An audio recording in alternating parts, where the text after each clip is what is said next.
Hello, my name is Daniel Arnold and I'm about to graduate from Durham University Business School with a degree in Accounting and Finance.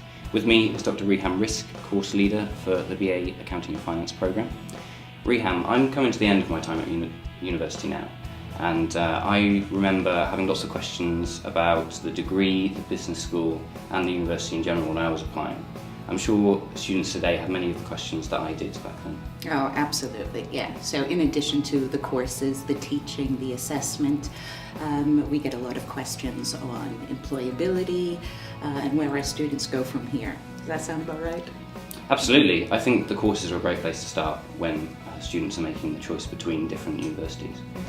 For me, the fact that there was a choice between quantitative degrees in the first year was a real bonus, as I didn't really know the difference between accounting and finance specifically when I applied. You are absolutely not alone in that, Dan. Most students before they get here don't really know the distinction between accounting and finance, and that's a very big motivation behind our common first year.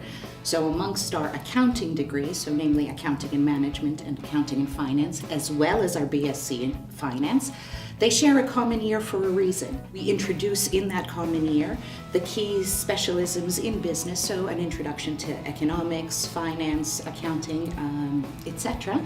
And that makes for more informed decisions in years 2 and 3. I mean, I know several people that chose to switch degrees after their first year, but for me, the flexibility and the ability to tailor the programme to my specific interests and needs was a key selling point for me. I found that I developed a keen interest in ethics during my time here, and so I sought out elective modules such as corporate responsibility in my third year, but my core modules remained in accounting and finance, which really gave me a good understanding of the subject areas, but also equipped me with the skills necessarily to be successful in the sector. Absolutely. So the real differences really come out in years 2 and 3 with the elective modules. So for example, on accounting and finance, your optional modules tend to be more in economics, micro, macro, financial markets and institutions, etc. Whereas on the accounting and management degree, they tend to have more of a management focus, corporate responsibility, operations and strategy, things of that nature. I think that's potentially a really big bonus for students looking to go into chartered accountancy, as I am, and seeking to secure as many exemptions from the professional accounting bodies as possible. That's an excellent point. Whichever degree you're on, you will gain exemptions from the professional bodies, namely CIMA, ACCA, the ICAEW, depending on the type of modules that you'll take. As a research-intensive Russell Group university, research permeates everything that we do here from the get-go, from year 1.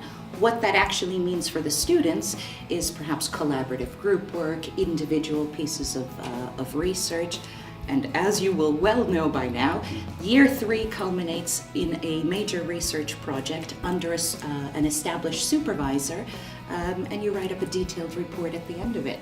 Dare I ask what your dissertation was on, Dan?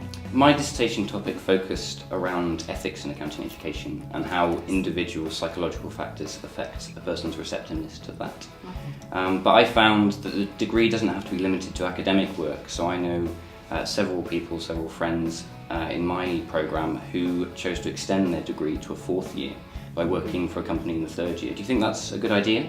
Placement years are a fantastic idea. They're very popular with a lot of our students. And I have a friend who chose to study abroad for a year in the USA.